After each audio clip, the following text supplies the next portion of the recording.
الحمد للہ رب العالمین والصلاة والسلام علی نبینا محمد وعلی آلہ وصحبہ اجمعین، اما بعد۔ میں آپ سب کو اہلا و سہلا و مرحبا کہتا ہوں، اور یہ مقام سعادت ہے کہ ہم آپس میں مل رہے ہیں نبی علیہ الصلوۃ والسلام کی سیرت کے موضوع پہ لکھی گئی ایک عظیم کتاب پڑھنے کے لیے۔ کتاب کا نام ہے زاد المعاد فی ہدی خیر العباد۔ کتاب کا نام بتا رہا ہے کہ یہ نبی علیہ الصلوۃ والسلام کی سیرت پہ مشتمل کتاب ہے، لیکن سیرت کی کتابیں عام طور پہ اس انداز سے لکھی جاتی ہیں کہ ان میں آپ کی زندگی کے واقعات ملیں، آپ کی زندگی کے بارے میں معلومات ملیں، لیکن اس کتاب میں کتاب کے مؤلف نے ایک منفرد قسم کا اسلوب اپنایا ہے۔ وہ آپ کی سیرت کا تذکرہ بھی کرتے ہیں اور پھر ان سے احکام و مسائل اخذ کرتے ہیں، اور کبھی کبھی کسی مسئلے پہ لمبی گفتگو کرتے ہیں، عقیدے کے مسائل بھی بیان کرتے ہیں اور فقہی احکام و مسائل بھی بیان کرتے ہیں۔ کتاب میں انہوں نے تذکرہ کیا ہے آپ کے نسب کا بھی، آپ کی بیویوں یعنی کہ ہماری ماؤں کا بھی، آپ کے چچاؤں کا بھی، جن جن عورتوں نے آپ کو دودھ پلایا ان کا بھی۔ تو اس قسم کے سارے موضوعات اس کتاب میں آئے ہیں۔ اس کتاب کے تعارف پہ گفتگو آگے چل کر ہوگی۔ فی الحال صاحب کتاب لکھنے والے امام ابن القیم رحمہ اللہ کے تعلق سے گفتگو کرنا چاہوں گا۔ امام صاحب کے بارے میں گفتگو کرتے ہوئے میں بنیادی طور پہ اعتماد کروں گا اس کتاب پہ جو اللہ کے فضل و کرم سے مجھے لکھنے کا موقع ملا جامعہ اسلامیہ مدینہ یونیورسٹی میں ایم فل کے دوران، کیونکہ میرا موضوع تھا اس موقع پہ القواعد التفسیریہ عند الامام ابن قیم الجوزیہ، کہ قرآن کریم کی تفسیر کے اصول و ضوابط کیا ہیں، قواعد کیا ہیں امام ابن القیم رحمہ اللہ کے ہاں۔ تو یہ کتاب لکھتے ہوئے شروع میں امام صاحب کا تعارف ضروری تھا، تو وہی تعارف آج میں آپ کے سامنے رکھنا چاہوں گا۔ مجھے امید ہے کہ آپ بڑی توجہ سے یہ تعارف سنیں گے اور اس سے سبق حاصل کریں گے۔ یہ وہ امام ہیں جن کے ساتھ ہیں ہم کتاب الفوائد میں، اور اب ہم ان کے ساتھ ہوں گے زاد المعاد میں، اور زاد المعاد ایک لمبی اور طویل کتاب ہے۔ مجھے امید ہے کہ آپ ہمت نہیں ہاریں گے اور استقامت کا مظاہرہ کرتے ہوئے انشاءاللہ ہمارے ساتھ رہیں گے، اور میں آپ کے ساتھ رہوں گا، اور اس میں اللہ رب العزت کی مشیت ہوگی۔ اللہ رب العزت سے فضل و کرم کی درخواست کرتے ہیں کہ اللہ تعالی ہمیں توفیق دے کہ ہم استقامت کا مظاہرہ کریں اس معاملے میں۔ تو آئیے دیکھتے ہیں کہ یہ کون ہے یہ امام صاحب۔ سب سے پہلے ان کا ذاتی تعارف، یعنی کہ ان کا نام، ان کا نسب، ان کی ولادت، ان کی پرورش اور ان کے اوصاف، اور پھر دوسرے موضوعات آگے چل کر آئیں گے۔ فی الحال انہی موضوعات پہ گفتگو کرتے ہیں۔ تو ان کا نام ہے محمد، اور محمد ہی نام ہے بس۔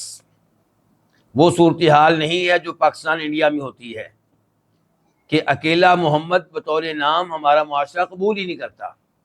کیا نام ہوگا؟ محمد نذیر، اور پوری زندگی اس کو کیا کہیں گے؟ نذیر۔ محمد کا لفظ بس تب لکھا جائے گا جب تحریری طور پہ کسی کو پورا نام لکھ کر دینا ہو، ورنہ نذیر، یا محمد بشیر تو بشیر ہی نام چلے گا، محمد غائب ہو جائے گا۔ عربوں میں یہ صورتحال نہیں ہے، عربوں کے ہاں سنگل نام ہوتا ہے۔ محمد ہے تو محمد ہی ہے، اب اس کو محمد کہا جائے گا ہمیشہ۔ تو ان کا نام بھی کیا ہے؟ محمد ہے۔ اور ان کے والد کا نام ہے ابو بکر، ان کے دادا کا نام ہے ایوب، ان کے پردادا کا نام ہے سعد، اور سعد کے والد کا نام ہے حریز۔ ان کو کہا جاتا ہے الزرعی الدمشقی۔ الزرعی کیوں کہتے ہیں، دمشقی کیوں کہتے ہیں؟ زرعی نسبت ہے ایک گاؤں کی طرف جس کا نام ہے زرع، اور یہ گاؤں کہاں ہے؟ حوران میں۔ حوران ایک شہر کا نام ہے، اور یہ شہر دمشق کے دائیں بائیں واقع ہے۔ ویسے اگر آپ اس کو تلاش کریں تو آپ کو معلوم ہوگا کہ یہ موجودہ زمانے میں جس کو ہم شام کہتے ہیں، سوریہ کہتے ہیں، اور انگلش والے شاید سائریہ کہتے ہیں، اس میں اس کا کچھ حصہ واقع ہے اور کچھ حصہ اس کا اردن میں واقع ہے۔ تو حوران کے اس گاؤں زرع کی طرف ان کی نسبت ہے، اس لیے ان کو کہتے ہیں زرعی۔ اور دمشقی کیوں کہتے ہیں کہ ظاہر ہے کہ ان کی زندگی دمشق میں گزری ہے۔ دمشق موجودہ زمانے میں شام کا کیا ہے؟ دارالحکومت ہے، کیپٹل ہے۔ یہ امام ابن قیم الجوزیہ کے نام سے مشہور ہیں، لقب ان کا شمس الدین ہے، کنیت ان کی ابو عبداللہ ہے۔ ابن قیم الجوزیہ بتا چکا ہوں کہ یہ ان کی شہرت ہے، لیکن اختصار کے طور پہ کہہ دیتے ہیں ابن القیم، یہ ان کے الجوزیہ کے لفظ کو بھی غائب کر دیا جاتا ہے، ورنہ اصل میں کیا ہے؟ ابن قیم الجوزیہ۔ کیا مطلب ہے ابن قیم الجوزیہ کا؟ اب سوال یہ ہے، قیم کا معنی ہوتا ہے مدیر، ناظم، منتظم، ڈائریکٹر۔ الجوزیہ یہ ایک مدرسے کا نام ہے، تو ابن قیم الجوزیہ یعنی کہ جوزیہ نامی مدرسے کے مدیر صاحب کا بیٹا۔ مجھے امید ہے کہ اب واضح ہو گیا ہوگا یہ ابن قیم الجوزیہ کا مطلب کیا ہے۔ جوزیہ مدرسے کے مدیر صاحب، ناظم صاحب کا بیٹا، گویا کہ ان کے والد صاحب اس مدرسے کے کیا تھے؟ ناظم تھے، تو ان کو کہا گیا ناظم صاحب کا بیٹا۔ الجوزیہ مدرسے کا کیا تعارف ہے؟ یہ بھی بڑی اہم بات ہے۔ یہ حنابلہ کا ایک مدرسہ دمشق میں قائم تھا، اس کو وقف کیا تھا محی الدین یوسف بن عبد الرحمن بن علی بن محمد ابن الجوزی الحنبلی نے۔ مشہور و معروف امام ابن الجوزی کا نام تو آپ لوگوں نے سن رکھا ہوگا، جو فوت ہوئے تھے 597 ہجری میں، 597، جن کی کئی کتب ہیں، تفسیر ہے زاد المسیر فی علم تفسیر، جن کی کتاب ہے تلبیس و ابلیس، جس میں انہوں نے وعدے کیا کہ ابلیس کیسے انسان کو دھوکے دیتا ہے۔ تو یہ جو ابن الجوزی مشہور امام ہیں، ان کے بیٹے نے اس مدرسے کو وقف کیا تھا، یعنی کہ اللہ کی راہ میں اس کو وقف کر دیا تھا۔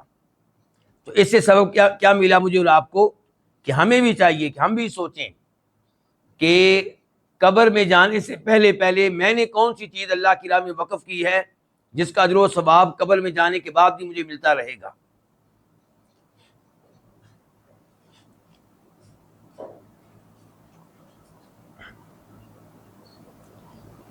اب آتے ہیں ان کی ولادت کی طرف۔ 691 ہجری میں پیدا ہوئے ہیں، 691 ہجرت کے لحاظ سے۔ ان کی پرورش، ان کی بڑی اچھی پرورش ہوئی، کیونکہ جس گھرانے سے ان کا تعلق ہے وہ ایک علمی گھرانہ تھا، نیک گھر تھا۔ ان کے والد صاحب کے بارے میں آپ نے سن لیا ہے کہ وہ ایک مدرسے کے کیا تھے؟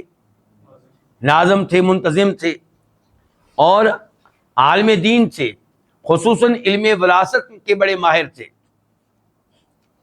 اور چونکہ وہ ناظم تھے مدرسے کے، اس کا دوسرا مطلب یہ ہوا کہ خود عالم دین ہونے کے ساتھ ساتھ ان کی صبح و شام گزرتی تھی کن کے ساتھ؟ علماء کے ساتھ۔ امام ابن کثیر رحمہ اللہ ان کے والد کے بارے میں لکھتے ہیں، کان رجلا صالحا، وہ ایک نیکوکار آدمی تھے۔ تو اس عالم دین اور اس نیکوکار آدمی کے گھر میں امام ابن القیم رحمہ اللہ کی پرورش ہوئی ہے، اسی لیے بہت جلدی ان کو علم کی مجالس میں بیٹھنے کا موقع ملا، یعنی کہ امام القیم رحمہ اللہ کو۔ اب آتے ہیں ان کے اوصاف کی طرف، ان کے اخلاق کی طرف۔ نمبر 1، ان کے بارے میں امام ابن کثیر فرماتے ہیں، امام ابن کثیر جن کی تفسیر ابن کثیر ہے، ان کا زمانہ ایک ہے، دونوں شاگرد ہیں کس کے؟ ابن تیمیہ رحمہ اللہ کے۔ تو وہ ان کے بارے میں کہتے ہیں کہ یہ لوگوں کو پریشان کرنا پسند نہیں کرتے تھے۔ لا یحسد احدا، کسی سے حسد نہیں کرتے تھے، ولا یؤذیہ، کسی کو تکلیف نہیں دیتے تھے، ولا یستعیبہ، اور کسی میں کیڑے نہیں نکالتے تھے، عیب نہیں نکالتے تھے، ولا یحقد علی احد، اور کسی کے بارے میں اپنے دل میں کینہ نہیں رکھتے تھے۔ ابن کثیر رحمہ اللہ نے یہ کس کتاب میں یہ کہا ہے؟ البدایہ والنہایہ میں۔ ان کی ایک خوبی ہے تواضع، طبیعت میں تواضع ہے، عاجزی ہے، انکساری ہے۔ اس کے 2 نمونے میں آپ کے سامنے رکھنا چاہوں گا۔ نمبر 1، ان کی کتاب ہے بدائع الفوائد، ایک ہے کتاب الفوائد ایک جلد میں جو ہم بھی پڑھ رہے ہیں، اس کے علاوہ کتاب ہے بدائع الفوائد، اور وہ کتاب پبلک کے لیے نہیں ہے، وہ علماء کے لیے ہے۔ بڑی مشکل قسم کی مباحث اس میں موجود ہیں۔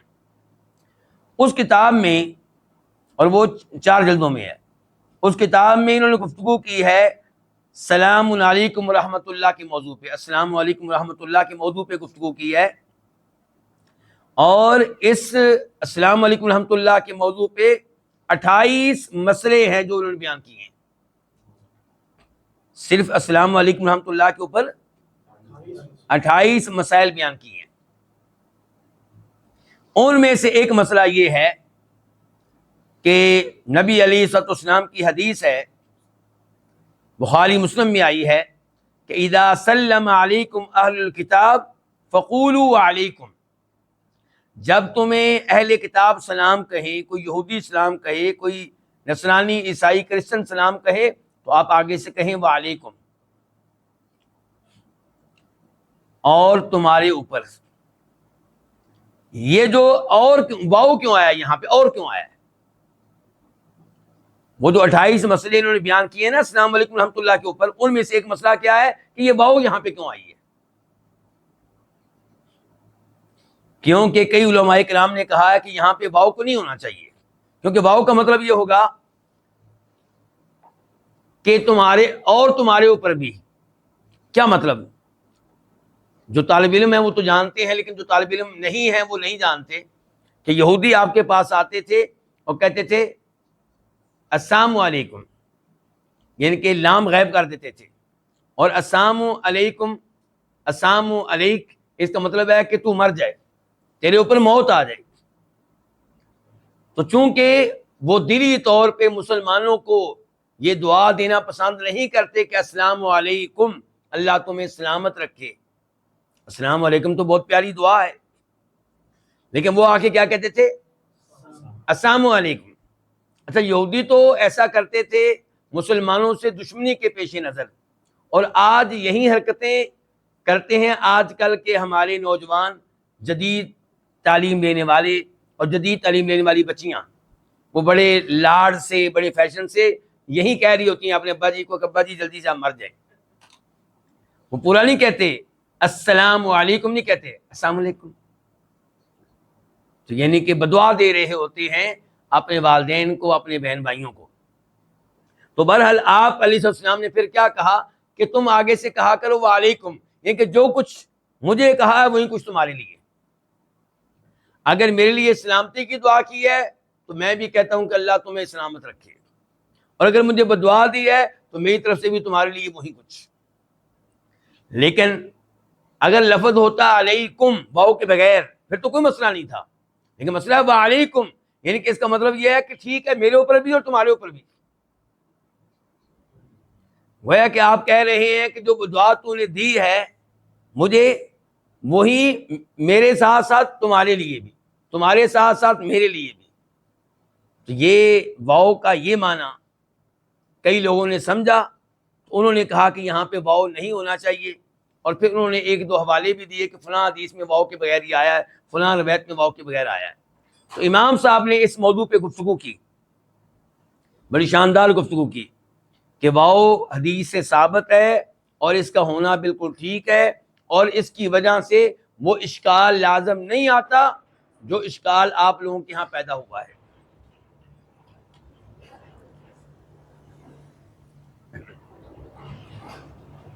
اتنی لمبی چوڑی گفتگو کرنے کے بعد کیا کہتے ہیں، یہ اہم بات ہے ان کی۔ میرا موضوع کیا اس وقت، ان کی تواضع، عاجزی۔ کہتے ہیں فَهَذَا مَا ظَهَرَ لِي فِي هَذِهِ اللَّفْظَةِ، اس لفظ کے تعلق سے یہ وہ معلومات ہیں جو میرے ذہن میں آئیں، میں نے آپ کے سامنے رکھ دی۔ فَمَنْ وَجَدَ شَيْئًا فَلْيُلْحِقْهُ بِالْحَامِشِ، اگر کسی کے پاس اس کے علاوہ کچھ معلومات ہیں تو اس کتاب کے حاشیے میں درج کر دے۔ یشکر اللہ وعبادہ لہ سعیہ، اللہ اور اللہ تعالیٰ کے بندے اس کی اس محنت کی قدر کریں گے۔ فإن المقصود الوصول إلی الصواب، مقصد کیا ہے، درست بات تک پہنچنا۔ فإذا ظہر، اگر درست بات معلوم ہو جائے، مل جائے، وضع ما عداہ تحت الارجل، تو دیگر معلومات کو پاؤں تلے رون دیا جائے گا۔ یہ کتاب بدائع الفوائد تو کیا پیغام دے رہے ہیں؟ کہتے ہیں میرے پاس جو معلومات تھی میں نے لکھ دی، کسی کے پاس اس سے بہتر معلومات ہیں تو وہ یہاں حاشیے میں لکھ دے، یعنی کہ اللہ تعالیٰ اس کو جو ثواب دے گا اور اللہ کے بندے اس کو دعائیں دیں گے، اس کی قدر کریں گے۔ اور ہمارا مقصد کیا ہے، درست بات تک پہنچنا۔ اگر کوئی اور درست بات مل جاتی ہے تو میری باتیں آپ پاؤں تلے رون ڈالیں، کوئی مسئلہ نہیں۔ یہ کیا ہے، یہ تواضع ہے، یہ کیا ہے، عاجزی ہے، اور علم انسان کو تواضع سکھاتا ہے، تکبر سے بچاتا ہے۔ اسی طرح ان کی ایک اور کتاب ہے مدارج السالکین، یہ کتاب شرح ہے ایک اور کتاب منازل السائرین کی۔ منازل السائرین یہ شیخ الاسلام ابو اسماعیل الحربی کی کتاب ہے۔ یہ فوت ہوئے ہیں 481 ہجری میں، 481 میں۔ تو ان کی کتاب کی شرح کرتے ہوئے ایک جگہ پہ لکھتے ہیں امام صاحب، ان کے اوپر کچھ نہ کچھ تنقید کرنے کے بعد، ان کے اوپر ابو اسماعیل الحربی پہ، اور یہاں پہ بتا دوں ابو اسماعیل الحربی وہ شخصیت ہیں جن کو ابن تیمیہ نے بھی کئی دفعہ شیخ الاسلام کہا ہوا ہے۔ جس کو ابن تیمیہ شیخ الاسلام مانے اس کا آپ اندازہ لگا سکتے ہیں، لیکن معصوم نہیں ہے، ان میں تھوڑی بہت صوفیت پائی جاتی ہے۔ تو امام صاحب ان کے اوپر کچھ نہ کچھ تنقید کرتے رہتے ہیں، تو پھر کہتے ہیں ولولا ان الحق للہ ورسولہ وان کل ما عدا اللہ ورسولہ فمأخوذ من قولہ ومتروک، اگر یہ بات نہ ہوتی کہ حق وہی ہے جو اللہ نے بیان کیا اور اللہ کے رسول نے بیان کیا علیہ الصلوۃ والسلام، اور اللہ کے رسول کے علاوہ جو بھی ہیں ان کی باتیں مانی بھی جا سکتی ہیں اور ریجیکٹ بھی ہو سکتی ہیں۔ وَهُوَ عُرْضَةُ الْوَهْمِ وَالْخَطَأِ، اس کو وہم لگ سکتا ہے، اس کو غلطی لگ سکتی ہے۔ اگر یہ اصول نہ ہوتا، اصول کیا کہ حق صرف وہ ہے جو اللہ کے رسول نے بیان کیا، اور باقی لوگوں کے منہ سے حق بھی نکل سکتا ہے، غلط بات بھی نکل سکتی ہے۔ کہتے ہیں اگر یہ اصول نہ ہوتا لما اعترضنا علی من لا نلحق غبارہم، تو ہم کبھی بھی ان پہ اعتراض نہ کرتے جن کے پاؤں کے غبار کو بھی ہم نہیں پہنچ سکتے، یعنی کہ جن کے پاؤں کا گرد و غبار بھی ہم سے عظیم ہے، تو مجھ میں کیسے جرت ہو سکتی کہ میں ان پہ تنقید کروں؟ لیکن اصول یہ ہے کہ اللہ کے رسول کے علاوہ ہر ایک سے غلطی ہو سکتی ہے۔ ولا ندری ما هم فی مضمارہم، میں ان پہ کبھی تنقید نہ کرتا جن کے ساتھ گھڑ سواری کے میدان میں ہم دوڑ لگانے کے لائق نہیں ہیں۔ وَنَرَاهُمْ فَوْقَنَا فِي مَقَامَاتِ الْإِيمَانِ وَمَنَازِلِ السَّائِرِينَ، اور میں سمجھتا ہوں کہ یہ ہم سے کہیں اوپر ہیں ایمان کے مقامات میں اور اللہ تعالیٰ تک پہنچنے کے درجات میں۔ یہ چمکتے ہوئے ستارے ہیں پھر کہتے ہیں ومن کان عنده علم فلیرشدنا الیہ، جس کے پاس کوئی علم ہے ہماری رہنمائی کرے. ومن رأى فی کلامنا زیغا او نقصا وخطا فلیہدی الینا الصواب، اور جسے ہمارے کلام میں کوئی غلطی ملے، کوئی نقص ملے، کوئی خطا ملے تو وہ ہمیں تحفہ کے طور پہ دے درست بات. نشکر لہ سعیہ، ہم اس کی اس محنت پہ اس کی قدر کریں گے، اس کا شکریہ ادا کریں گے. وَنُقَابِلُهُ بِالْقَبُولِ وَالْإِذْعَانِ وَالْإِنْقِيَادِ وَالتَّسْلِيمِ، اور اس کے سامنے اپنا سر جھکا دیں گے، اس کی بات کو دلی طور پہ تسلیم کریں گے. واللہ اعلم وهو الموفق، اللہ تعالیٰ ہی علم رکھنے والا ہے اور وہی توفیق دینے والا ہے. تو یہ دو عبارتیں میں نے آپ کے سامنے رکھی ہیں یہ بتانے کے لیے کہ کس قدر تواضع پائی جاتی ہے امام ابن القیم رحمہ اللہ میں. اب ان کی ایک اور خوبی وہ ہے کہ علماء کا احترام. تھوڑی دیر پہلے میں بیان کر چکا ہوں کہ مدارج السالکین ان کی کتاب یہ شرح ہے ابو اسماعیل الحربی کی کتاب کی. تو ایک جگہ ان پہ تنقید کرنے کے بعد لکھتے ہیں احترام، اب بتانا چاہ رہا ہوں احترام. کہتے ہیں ولا توجب هذه الزلة من شیخ الاسلام احدار محاسن و اساءۃ الظن به، یہ جو ان سے غلطی ہوئی ہے اس کا مطلب یہ نہیں ہے کہ ہم ان کی خوبیوں پہ پانی پھیر دیں اور ان کے ساتھ بدگمانی رکھیں. فمحلہ من العلم والامامۃ والمعرفۃ والتقدم فی طریق السلوک المحل الذی لا یجہل، ان کا مقام و مرتبہ علم کے میدان میں، علم کی امامت میں، معرفت میں ایسا مقام و مرتبہ ہے جس سے کوئی بھی ناواقف نہیں ہے. وَكُلُّ أَحَدٍ فَمَأْخُوذٌ مِّن قَوْلِهِ وَمَتْرُوكٌ إِلَّا الْمَعْصُومَ، کہتے ہیں ہر ایک کی بات لی بھی جا سکتی ہے، ریجیکٹ بھی ہو سکتی ہے سوائے معصوم علیہ الصلوۃ والسلام کے. وَالْكَامِلُ مَنْ عُدَّ خَطَأُهُ، یہ بڑا اہم جملہ ہے. کہتے ہیں اس کو کامل کہا جائے گا جس کی غلطیاں لوگ شمار کریں.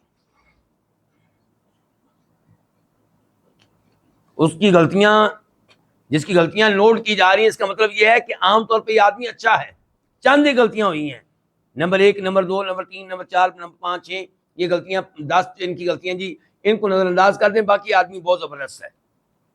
اور جو جس میں غلطیاں ہی غلطیاں ہوں، عیب ہی عیب ہوں، تو اس کی غلطیاں کون شمار کرے گا پھر.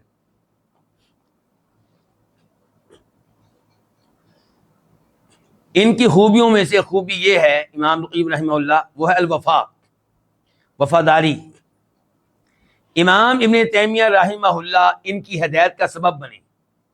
کن کی ہدایت کا؟ ابن القیم رحمہ اللہ کی ہدایت کا سبب بنے. تو پوری زندگی ان کا ساتھ دیا، بڑی بڑی آزمائشوں کا سامنا کیا. ابن تیمیہ رحمہ اللہ کے ساتھ دینے کی وجہ سے ان کو جیل بھی جانا پڑا، مال بھی پڑی ہے، بہت کچھ کیا گیا ان کے ساتھ، لیکن ہمیشہ اپنے استاد کے ساتھ وفادار رہے ہیں. اور اپنی کتاب الکافیہ شافیہ میں بڑے شاندار اشعار کہے ہیں ان کے بارے میں.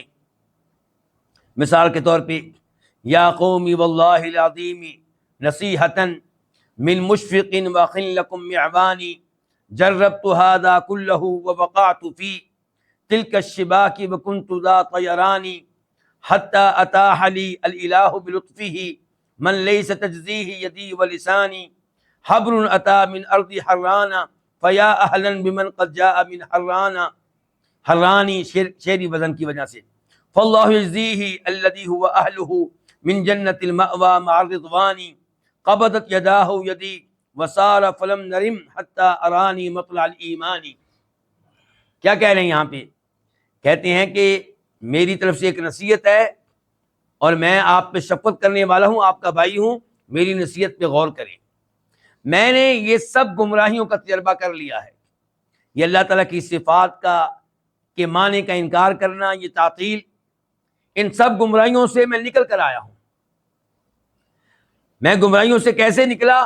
اللہ تعالیٰ نے مہربانی کی اور میرے پاس اس کو بھیج دیا جس کا احسان میں نہیں چکا سکتا، نہ میری زبان اس کا احسان چکا سکتی ہے، نہ میرے ہاتھ. کون؟ ابن تیمیہ. حبر، ایک عظیم عالم دین، کہاں سے آیا؟ حران سے۔ حران بھی شام کا ایک شہر ہے، اس کا کچھ حصہ شام میں ہے، کچھ حصہ ترکی میں ہے۔ تو کتنا عظیم ہے یہ عالم دین جو حران سے آیا۔ اللہ تعالیٰ ان کو جزا دے، وہ جزا جس کے وہ حقدار ہیں۔ وہ جزا کیا دے؟ اللہ ان کو جنت میں جگہ دے اور اللہ ان پہ راضی ہو جائے۔ انہوں نے میرا ہاتھ پکڑ لیا اور پھر میرا ہاتھ چھوڑا نہیں، حتیٰ کہ مجھے انہوں نے ایمان کا راستہ دکھا دیا۔ ان کو بہت تکلیف دی گئی، بڑی مال پڑی، جیل میں ڈالا گیا، ان کو استاد کی وجہ سے صبر کیا، ڈٹے رہے۔ حافظ ابن حجر کہتے ہیں، جنہوں نے بخاری شریف کی کیا لکھی ہے؟ شرح، کہتے ہیں باعتقل مع ابن تیمیہ بالقلعۃ بعد ان اہین وطیف به علی جمل مضروبا بالدرہ۔ ان کو ابن تیمیہ کے ساتھ قلعے میں بند کر دیا گیا اور ذلیل کیا گیا اور اونٹ کے اوپر بٹھا کے شہر میں گھمایا گیا، ساتھ ساتھ ان کو کوڑے مارے جا رہے تھے، اور جب ابن تیمیہ فوت ہوئے تب ان کو یعنی کہ باہر نکالا گیا، ورنہ قید ہی رکھا گیا۔ اور اس کے علاوہ بھی ان کے اوپر بڑی ازمائشیں آئی ہیں ابن تیمیہ رحمہ اللہ کے فتاویٰ کی وجہ سے۔ ابن حجر یہ کہہ رہے ہیں اپنی کتاب الدرر الکامنہ میں۔ ابن القیم رحمہ اللہ کی خوبیوں میں سے خوبی ہے حق بات کہنے میں جرت۔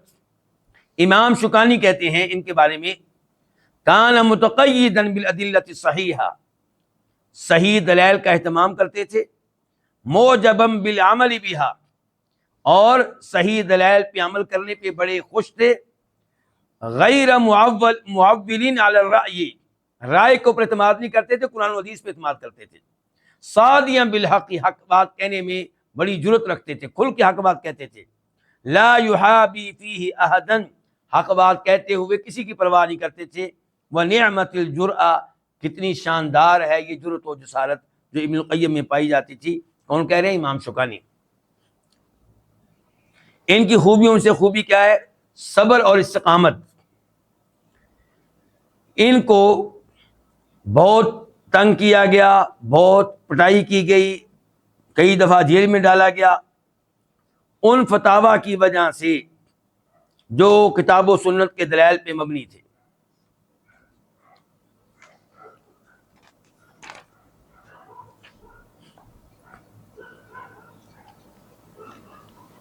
ان کا تذکرہ آگے آئے گا آخر میں، یعنی کہ یہ جو فی الحال جو موضوع چل رہا ہے اس کے آخر میں ان کے بارے میں وہ الفاظ جو ابن کثیر نے لکھے، کہتے ہیں قلیل النذیر، کیا مطلب؟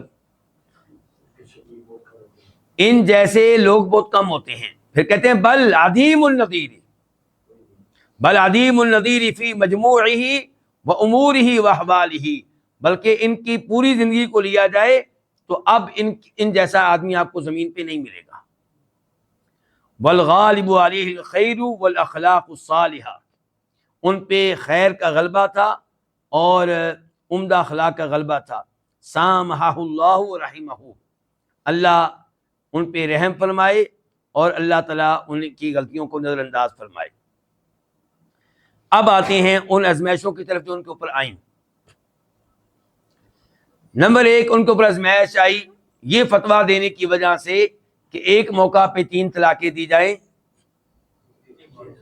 تو 1 طلاق شمار ہوگی، ایک موقع پہ آپ 100 طلاقیں بھی دیں تو وہ ایک ہی ہے۔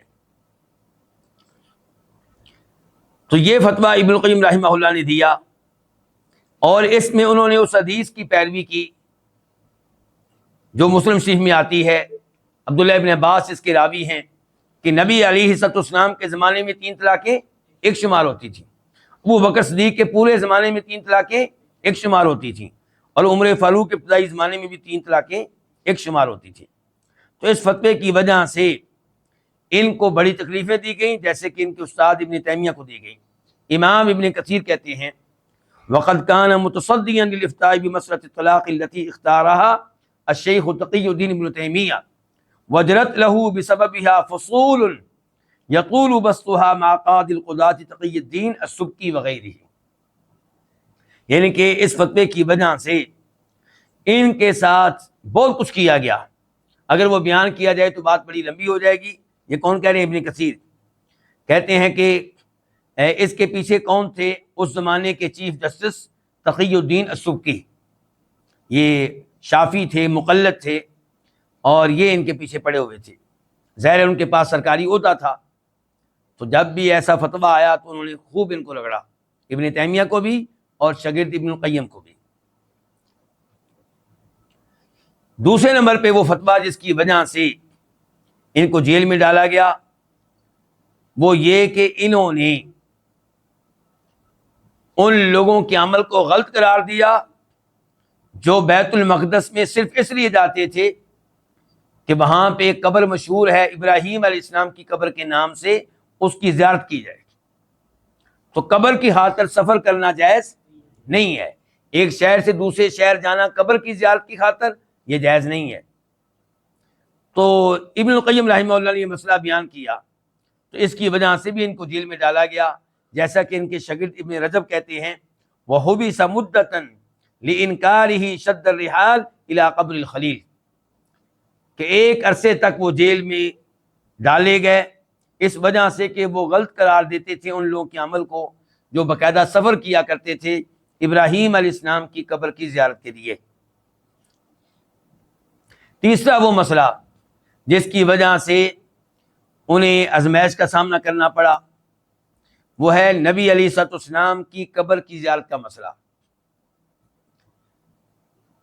ایک آدمی اگر اس لیے مدینہ جاتا ہے پاکستان سے، انڈیا سے، بنگلہ دیش سے، کہ میں نبی علیہ السلام کی قبر کی زیارت کروں، تو یہ اس کا موقف درست نہیں ہے، آپ علیہ السلام کی حدیث کے خلاف ہے، ہمارے خلاف نہیں ہے، اللہ کے نبی نے جو مسئلہ بیان کیا اس کے خلاف علیہ الصلوۃ والسلام۔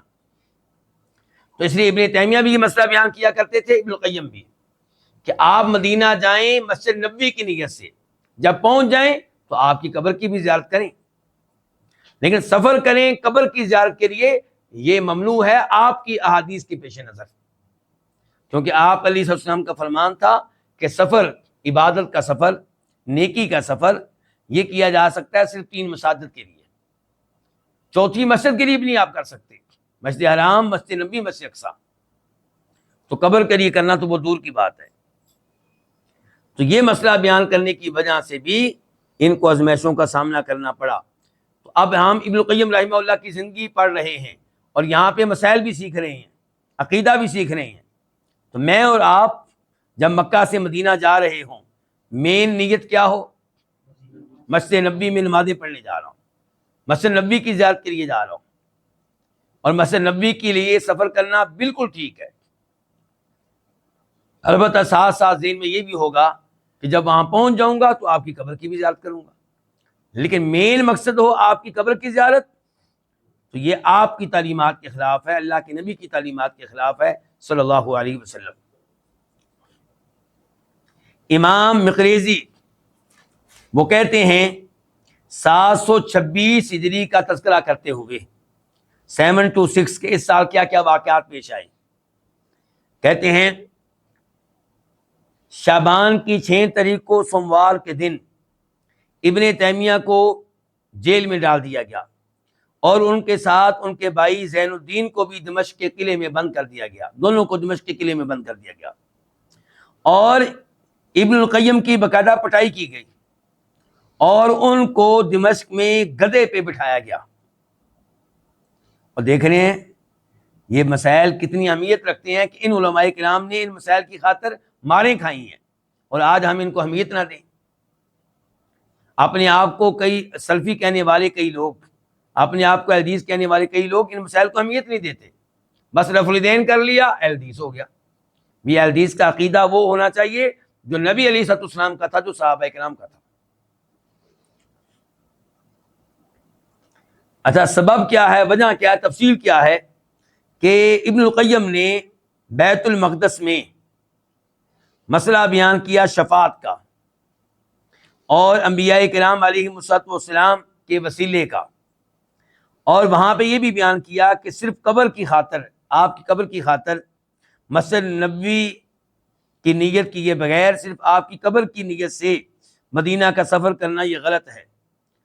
تو بیت المقدس کے علماء کرام نے ان کے موقف کو غلط قرار دیا اور انہوں نے باقاعدہ اس مسئلے میں لیٹر لکھا قاضی جلال الدین کو، جو دمشق کے قاضی تھے،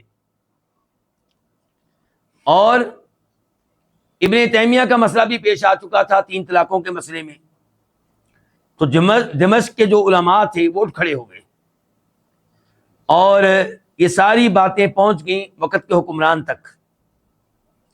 تو پھر جو مصر میں حنفیوں کے قاضی القضاء تھے، حنفیوں کے بڑے قاضی تھے شمس الدین، انہوں نے کیا کیا، حکم دیا کہ ان کو قید کر دیا جائے اور ساتھ ہی حکم دیا کہ ابن القیم کی پٹائی بھی کی جائے۔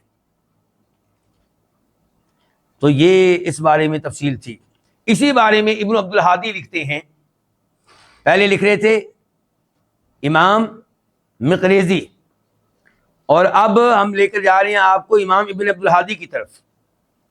یہ کہتے ہیں کہ اسی مسئلے میں گفتگو کرتے ہوئے کہ ابن تیمیہ کے شاگردوں میں سے کئی ایک کو تکلیفیں دی گئیں، کئی ایک چھپ گئے، اور کئی ایک کو یعنی کہ شہر میں گھمایا گیا گدے وغیرہ پہ بٹھا کر،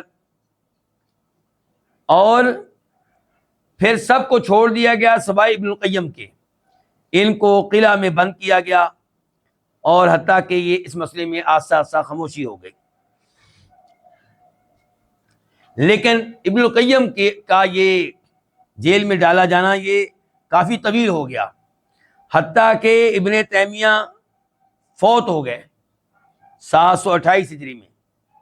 ابن کثیر کہتے ہیں 728 کا تذکرہ کرتے ہوئے، ابن کثیر نے البدایہ والنہایہ میں تاریخ اس انداز سے لکھی ہے نا کہ اس سال یہ واقعات پیش آئے، تو 728 کا تذکرہ کرتے ہوئے کہتے ہیں 728 کا کہ ذی الحجہ کی 20 تاریخ کو منگل کے دن ابن قیم کو جیل سے نکال دیا گیا، اور یہ قلعہ میں قید تھے۔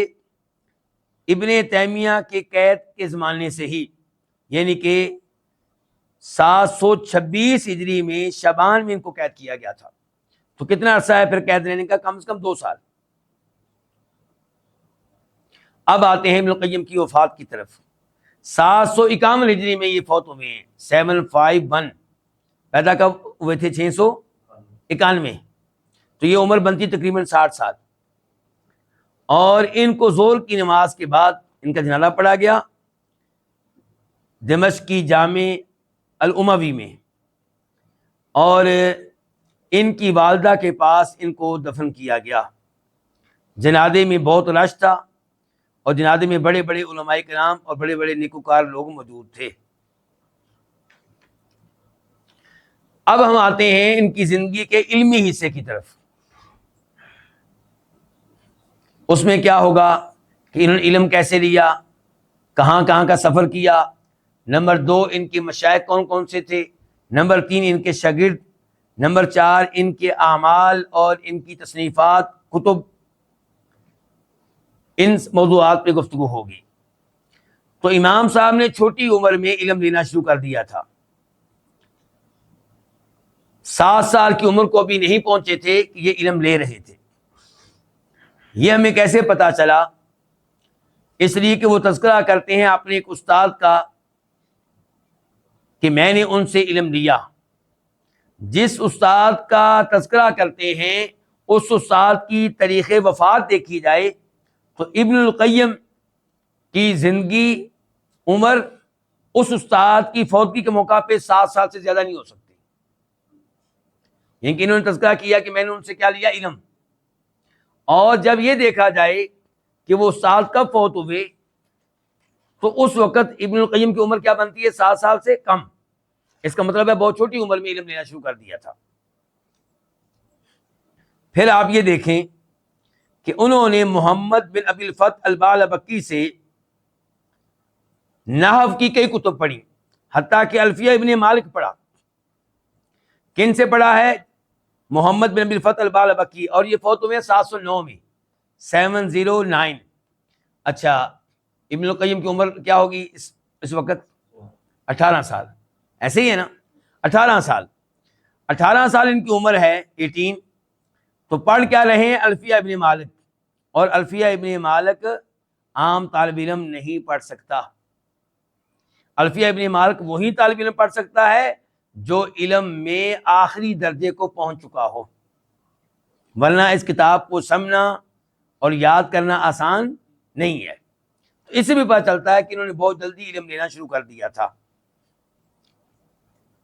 اب آتے ہیں اس طرف کے کن کن شہروں میں یہ گئے. مکہ میں یہ کئی بار گئے ہیں، لیکن یہ کہیں سے نہیں پتہ چل سکا کہ علم کے لیے دمشق سے باہر نکلے ہوں. اور یہ کوئی عیب کی بات نہیں، کیونکہ دمشق میں ہی بہت بڑے بڑے علماء کرام موجود تھے. البتہ ویسے تذکرہ آتا ہے کہ انہوں نے فلاں فلاں شہر میں گئے. مثال کے طور پہ مکہ کے بارے میں خود وہ کہہ رہے ہیں وَكُنْتُ بِمَكَّةَ مُدَّةً تَعْتَرِينِي أَدْوَارٌ، میں مکہ میں ایک عرصہ رہا اور طرح طرح کی بیماریاں مجھے لگتی رہیں. وَلَا أَجِدُ طَبِيبًا وَلَا دَوَاءً، نہ مکہ میں کوئی ڈاکٹر ملتا تھا اور نہ کوئی میڈیسن ملتی تھی.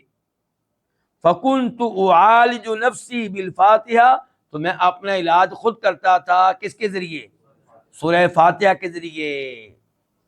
عبرت حاصل کریں، سبق حاصل کریں. مسئلہ تو مجھے اور آپ کو پہلے بھی معلوم ہے، لیکن ایسے واقعہ پڑھ کر ایمان میں اضافہ ہوتا ہے. کہتے ہیں فَأَرَى لَهَا تَأْثِيرًا عَجِيبًا، میں نے ان بیماریوں میں سورہ فاتحہ کے ذریعے اپنا علاج کیا اور سورہ فاتحہ کی عجیب و غریب تاثیر دیکھی. یہ گفتگو آپ کو ان کی کتاب الداء والدواء میں بھی ملے گی اور زاد المعاد میں بھی ملے گی، جو ہم پڑھنے جا رہے ہیں انشاءاللہ. ابن رجب کہتے ہیں ان کے بارے میں، ابن القیم کے بارے میں، وَحَجَّ مَرَّاتٍ كَثِيرًا، کئی بار انہوں نے حج کیا. ایک بار نہیں، کئی بار. کیا میں اور آپ حج کر چکے ہیں؟ اگر نہیں کیا تو کیا شوق ہے، دعائیں کرتے ہیں رو رو کر اللہ کے سامنے، یا ہو گیا ٹھیک ہے ورنہ کوئی پرواہ نہیں؟ اور جنہوں نے ایک حج کر لیا مطمئن ہو کر بیٹھے ہیں بس ٹھیک ہے جی کافی ہے اتنا.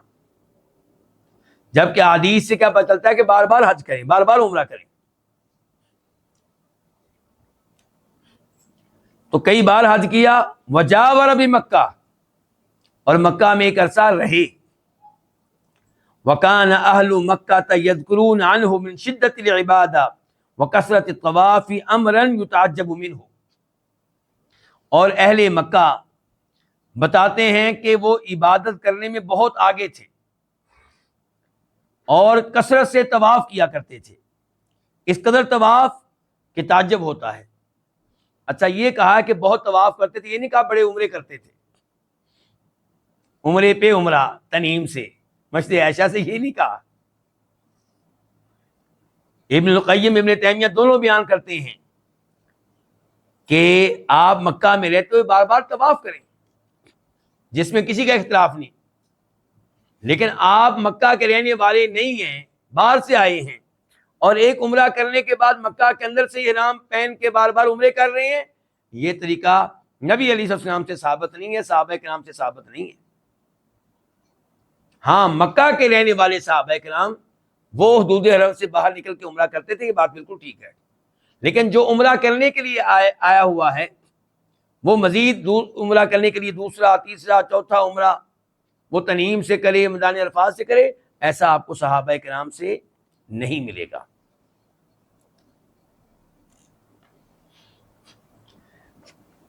تو یہ تھا ان کا سفر کس کی طرف؟ مکہ کی طرف. اب ہم آتے ہیں مصر کی طرف.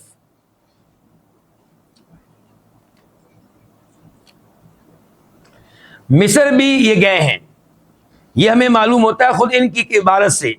کہتے ہیں وَقَدْ جَرَتْ لِي مُنَاظَرَةٌ بِمِصْرَ مَعَ أَكْبَرِ مَنْ يُشِيرُ إِلَيْهِ الْيَهُودُ بِالْعِلْمِ وَالرِّئَاسَةِ، کہ مصر میں میرا ایک مناظرہ ہوا اس آدمی کے ساتھ جس کے بارے میں یہودی سمجھتے تھے کہ علم کے لحاظ سے سب سے بڑا ہے، علم کے لحاظ سے اور یہودیوں میں اپنے مقام و مرتبہ کے لحاظ سے.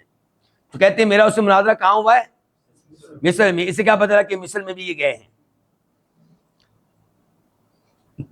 اور امام مقریزی کہتے ہیں ان کے بارے میں وَقَدِمَ الْقَاهِرَةَ غَيْرَ مَرَّةٍ، یہ قاہرہ میں آئے ایک بار نہیں کئی بار.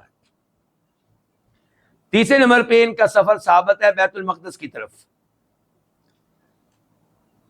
چنانچہ وہ ایک جگہ خود لکھتے ہیں وَقَدْ كَتَبْتُ عَلَى مَوَاضِعَ مُتَفَرِّقَةٍ مِنَ الْقُرْآنِ بِحَسَبِ مَا يَصْنَعُ مِنْ هَذَا النَّمَطِ وَقْتَ مَقَامِي بِمَكَّةَ وَبِالْبَيْتِ الْمُقَدَّسِ.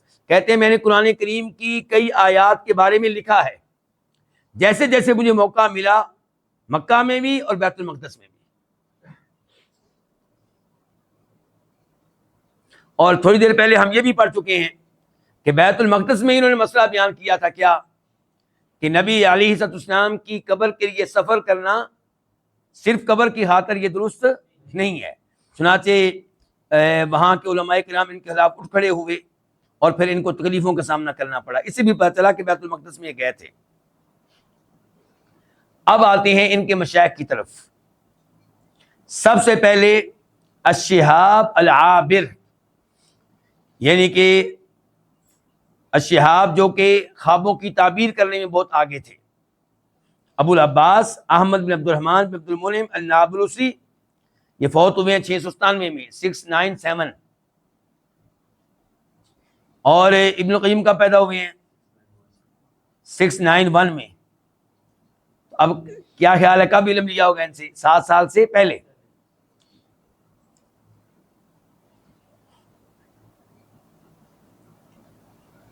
ان کے بارے میں آتا ہے اس استاد کے بارے میں کہ فقیہ، بہت بڑے فقیہ تھے، امام لا یدرک شعبہ فی علم التعبیر، خوابوں کی تعبیر میں ان تک پہنچنا ممکن نہیں ہے.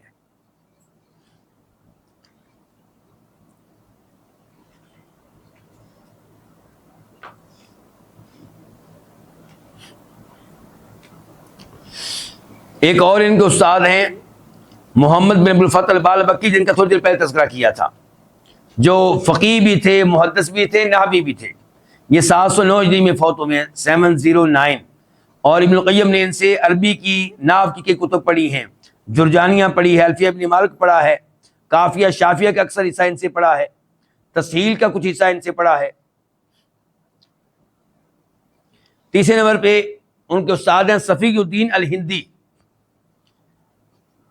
اور یہ فوت ہوئے 715 میں 715 میں. یہ شافی تھے. ابن القیم نے ان سے اصول فقہ پڑھی، توحید کی کئی مباحث پڑھی ہیں. چوتھے نمبر پہ عیسیٰ المطاعم، پورا نام ان کا ہے مثال کے طور پہ عیسیٰ بن عبد الرحمن المقدسی الصالحی الحنبلی. یہ فوت ہوئے 717 ہجری میں 717 میں. پانچویں نمبر پہ ان کے استاد ہے ابن عبد الدائم، اور یہ فوت ہوئے 718 میں 718 میں. ان کو کہا جاتا تھا مسند الشام فی وقتہ، یعنی کہ اپنے وقت میں شام کے سب سے بڑے محدث تھے. چھٹے نمبر پہ المجد التونسی، یہ 718 میں فوت ہوئے ہیں. بہت بڑے قاری تھے اور اصول فقہ میں بڑی مہارت رکھتے تھے، اور کہا جاتا ہے کہ اپنے زمانے میں دمشق میں بہت بڑے نحوی مانے جاتے تھے. تو ابن القیم رحمہ اللہ نے ان سے عربی کے علوم پڑھے اور دیگر علوم بھی پڑھے.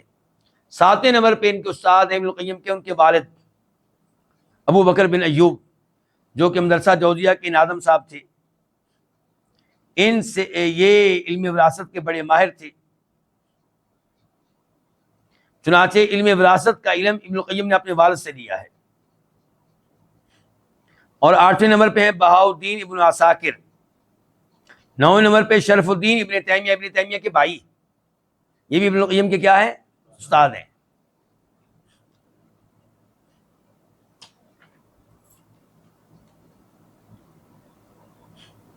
ان کے استاد ہونے کا تذکرہ خود ابن القیم نے اپنی کئی کتب میں کیا ہے.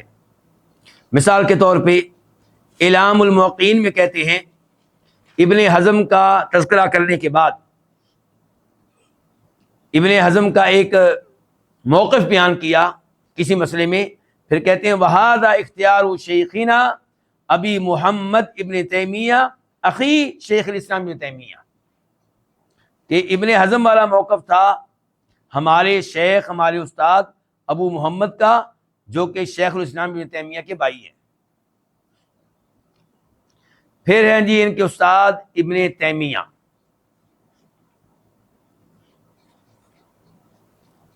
ابن تیمیہ کون؟ الشیخ ابن، جن کے بارے میں امام ذہبی کہتے ہیں، امام ذہبی بھی شاگرد ہیں کس کے؟ ابن تیمیہ کے۔ ابن تیمیہ کی عظمت کا اندازہ آپ ان کے شاگردوں سے لگا سکتے ہیں، یہ بڑے بڑے علم کے پہاڑ ابن تیمیہ کے شاگرد ہیں۔ تو ابن تیمیہ کے بارے میں امام ذہبی کہہ رہے ہیں الشیخ، الامام، العالم، المفسر، الفقی، المجتہد، الحافظ، المحدث، شیخ الاسلام، نادرۃ العصر، ذو التصانیف الباہرہ والذکاء المفرط، تقی الدین ابو العباس احمد، یعنی کہ احمد ابن عبد الحلیم ابن تیمیہ، یہ 728 ہجری میں فوت ہوئے ہیں ابن تیمیہ، اور ان کی کتب بہت زیادہ ہیں، بڑی شاندار ہیں۔ مثال کے طور پہ منہاج السنت النبویہ، درء تعارض العقل والنقل۔ ابن القیم نے ان سے فقہ پڑھی، اصول فقہ پڑھی، بلکہ ان کے ساتھ چمٹ گئے اور کئی علوم ان سے لیے۔ ابن کثیر رحمہ اللہ کہتے ہیں، یہ واضح کرتے ہوئے کہ ابن القیم ابن تیمیہ کے شاگرد ہیں، کہتے ہیں کہ جب ابن تیمیہ مصر سے 712 ہجری میں واپس آئے 712 میں، تو ابن القیم ان کے ساتھ چمٹ گئے یہاں تک کہ وہ فوت ہوئے۔ فوت کب ہوئے ہیں؟ 728 میں، تو 712 سے لے کے 728 تک، لیکن آخری 2 سال ذرا جیل میں ہیں دونوں کے، وہ الگ جیل میں ہیں، وہ الگ جیل میں ہیں۔ فاخذ عنہ علما جما، ابن کثیر کہتے ہیں انہوں نے خوب علم لیا کس سے؟ ابن تیمیہ سے۔ اور ابن القیم رحمہ اللہ کی کتب ابن تیمیہ کی تعریف سے بھری پڑی ہیں۔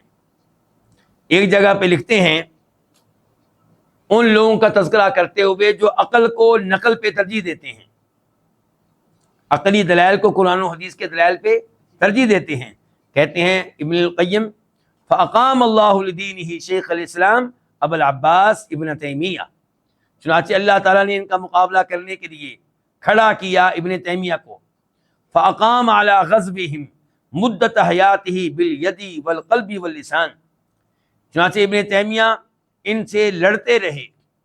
مراد ہے لڑنا کس کے ساتھ؟ کہتے ہیں ہاتھوں کے ساتھ بھی لڑے، دل کے ساتھ بھی لڑے، زبان کے ساتھ بھی لڑے۔ وَكَشَفَ لِلنَّاسِ بَاطِلَهُمْ، اور لوگوں کے لیے واضح کیا کہ یہ باطل کے اوپر ہے، حق کے اوپر نہیں ہے۔ وَبَيَّنَ تَلْبِيسَهُمْ وَتَدْلِيسَهُمْ وَقَابَلَهُمْ بِالصَّرِيحِ الْمَعْقُولِ وَالصَّحِيحِ الْمَنْقُولِ، ان کے دھوکوں کو واضح کیا اور ان کا مقابلہ کیا قرآن و حدیث کے صریح اور صحیح دلائل کے ساتھ، اور ایسا کام کیا کہ جس سے لوگوں کو سکون ملا۔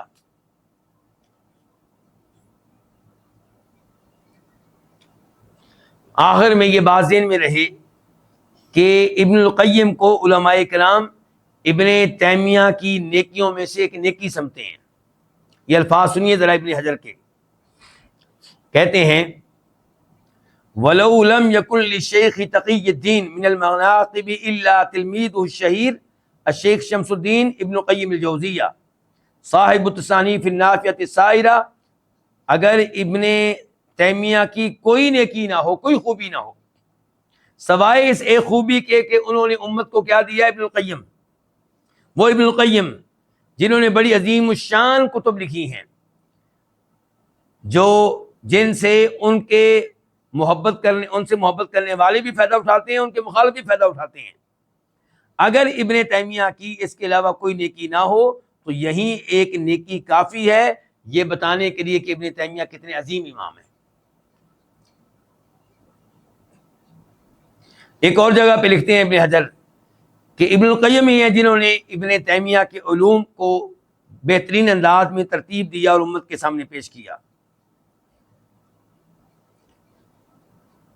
پھر ابن تیمیہ کے مشائخ میں سے المجد الحرانی ہیں، امام مزی ہیں، امام مزی مشہور و معروف امام ہیں، محدث ہیں، تہذیب الکمال فی اسماء الرجال ان کی کتاب ہے، تو یہ بھی ابن القیم کے استاد ہیں، اور ابن القیم نے کئی دفعہ اپنی کتب میں ان کا تذکرہ کیا کہ میرے استاد ہیں۔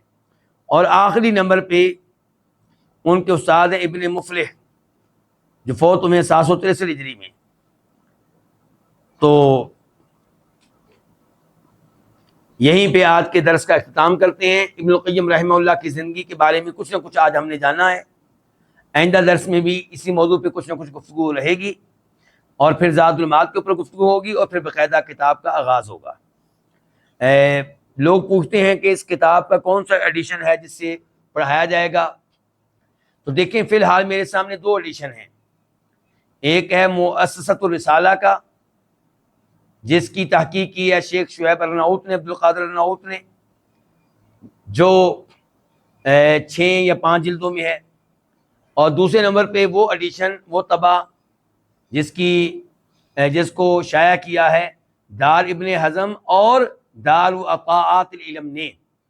ایک ہے زاد المعاد جس کو صرف دار ابن حزم نے شائع کیا، وہ نہیں، وہ زاد المعاد جس کو شائع کیا ابن حزم نے عطاءات العلم کے ساتھ مل کر، جو 7 جلدوں میں ہے، تو وہ بڑا شاندار ایڈیشن ہے۔ اب شاید میں مؤسسۃ الرسالہ سے ہی پڑھاؤں، لیکن کبھی کبھی دل کرتا ہے کہ دوسری جو ایڈیشن ہے جس کا میں تذکرہ کیا اس پہ اعتماد کروں۔ تو جو بھائی خریدنا چاہتے ہیں بہرحال وہ یا مؤسسۃ الرسالہ خرید لیں، اور یا یہ خرید لیں دار ابن حزم دار عطاءات العلم کے ساتھ 7 جلدوں والی کتاب۔ تو امید ہے آئندہ ہفتے تک یہ بات واضح ہو جائے گی کہ کس سے پڑھانا ہے۔ مجھے زیادہ یہ لگ رہا ہے کہ میں پڑھاتے ہوئے اعتماد کروں گا مؤسسۃ الرسالہ کے اوپر، لیکن آپ کے پاس یہ ایڈیشن ہو یا دوسرا، انشاءاللہ آپ کو بتا دیا جایا کرے گا کہ آج موضوع کیا ہے ہمارا، تو موضوع کے ذریعے آپ کو مل جائے گا وہ صفحہ جس سے ہم پڑھ رہے ہوں گے انشاءاللہ۔ اللہ رب العزت زاد المعاد اخلاص کے ساتھ پڑھنے کی توفیق عنایت فرمائے، اور اس کے ذریعے اللہ کے نبی علیہ السلام کی سیرت جاننے کی توفیق دے، عقائد اور احکام و مسائل سمجھنے کی توفیق دے، اور اللہ تعالیٰ ہر قسم کی آزمائشوں سے محفوظ رکھے، اور علم کے لیے اللہ تعالیٰ ہمیں وقف کر دے۔ وآخر دعوانا الحمد للہ رب العالمین۔